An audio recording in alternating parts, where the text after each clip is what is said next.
me giving you the answer, talk to my attorney. Hi, Mr. Mayor, how are you? Good. How you doing, Craig? I'm doing good. Hope you had a happy holiday. Yes. Happy New Year. So just wanted to ask about building on the subway safety. Like, what do you see going forward of kind of changing this perception, right? We're touting the crime statistics that they've been down, everybody's been safer, but obviously these random acts of violence are happening and they're horrific. Like, what are you doing to, I guess, change that public perception and hopefully address that?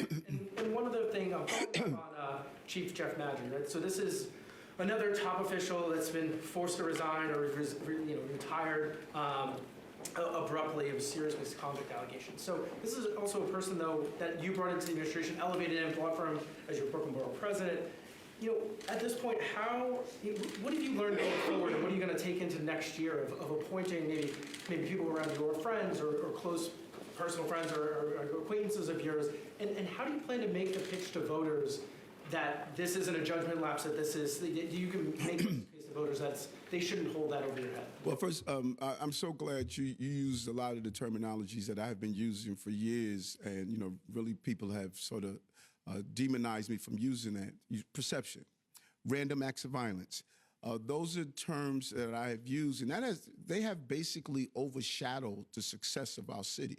Because if someone is burned on the subway system and, you tell them that, listen, crime is down the lowest since 2009, if you take away the COVID years when no one was on the system, people don't want to hear that. They say someone just got burned, Eric. If someone is shoved to the subway system on the tracks, people are seeing and feeling what they're reading. So our success is overshadowed, and we got that.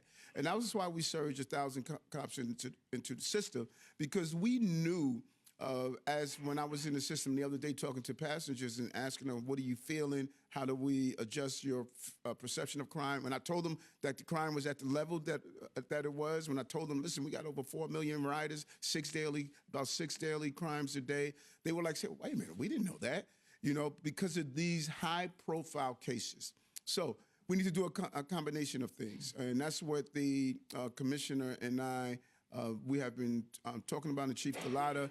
It's about, we want to shift our officers in several different ways, have them on the platform, be more on the trains, be more engaging. When I was a rookie cop in 1984, we had what was called TPF. We rode the subways, went up and down through the cars and engaged with people. And so we have to look at some of the methodologies that we must employ to deal with the feeling. We're doing the job on bringing down the numbers, but as I say over and over again, and I said it in 2022, New Yorkers must feel safe. That is where we must focus our attention on, making New Yorkers feel safe. And that is what the commissioner is clear on. And one of the biggest inhibitors for people feeling safe, you go down in the system, I heard it over and over again. Too many people are sleeping on our subway system that should not be using our subway system as a place of housing. And we're struggling with getting other arms of government to understand that. We're in court right now, believe it or not. We're being sued because people don't want us removing encampments off our streets. And so there's a desire that New Yorkers want, and then there's a desire that advocates want.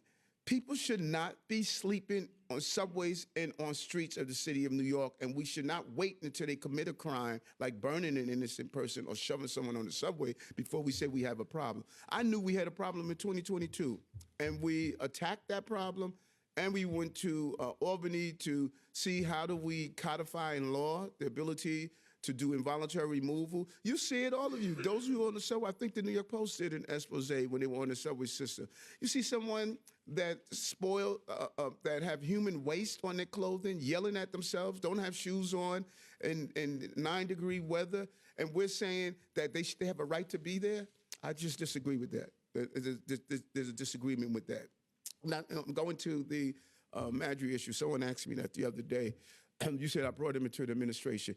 He was in the administration. He was a police officer. He was a supervisor in the police department before I became mayor.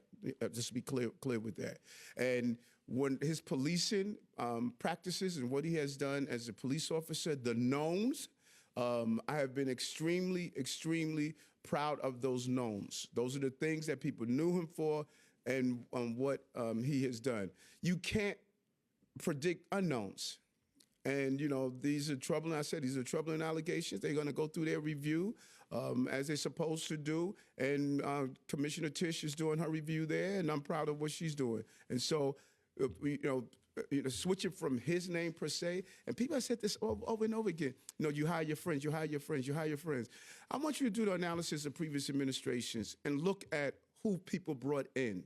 They brought in their college buddies. They brought in their law firm buddies. They brought in the people who went to play golf with. You look for experts within your span, and you look for experts who you don't know. It's a combination. I looked at, when I reviewed I did a lot of studying and reviewing of previous mayors. Go do an analysis of who joined their team. Yeah.